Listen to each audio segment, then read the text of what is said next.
Most houses take wild beasts for their sigils, calling themselves bears, lions, or stags, as if a cloth banner could make them so. That isn't the way of House Tarly. Our sigil is the huntsman pulling his bow, and it isn't some idle fancy. As soon as a son of House Tarly can hold a spoon, he gets a bow. As soon as the boy can sit a horse, his father takes him on a hunt.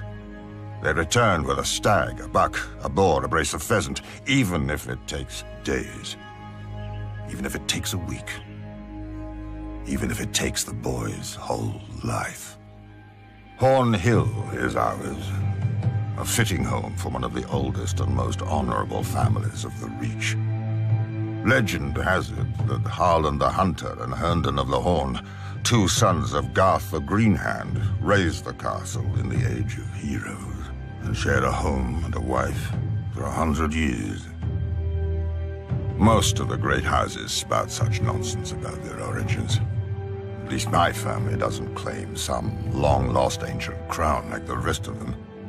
House Tarly breeds soldiers, not kings. When House Gardner ruled the Reach, we served them well and loyally. When House Gardner died, and Aegon gave the Reach to their stewards, the Tyrells, we served them well and loyally.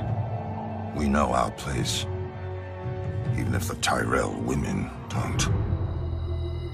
When Aegon's son faced rebellion from the Vulture King of Dawn, my ancestor, Savage Sam Tarly, led the royal forces on a vulture hunt.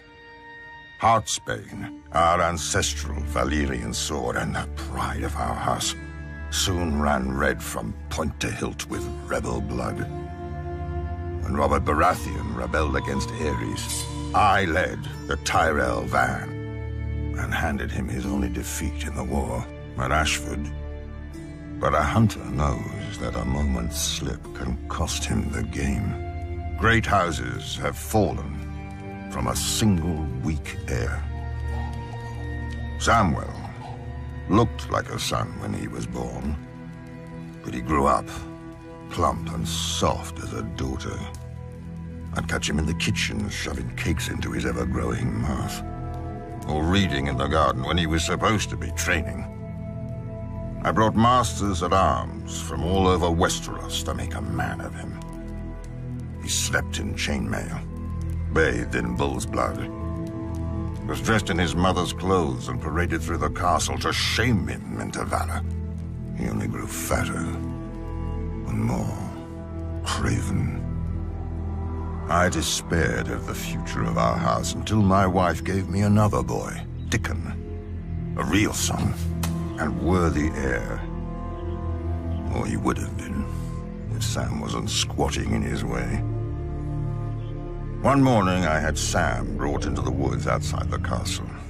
I told him he'd given me no cause to disown him, but Heartsbane should go to a man strong enough to wield her.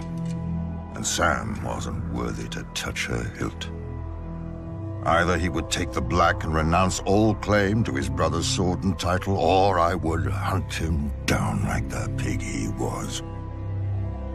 Of course, faced with danger and exertion, he chose the coward's path and waddled north to the wall.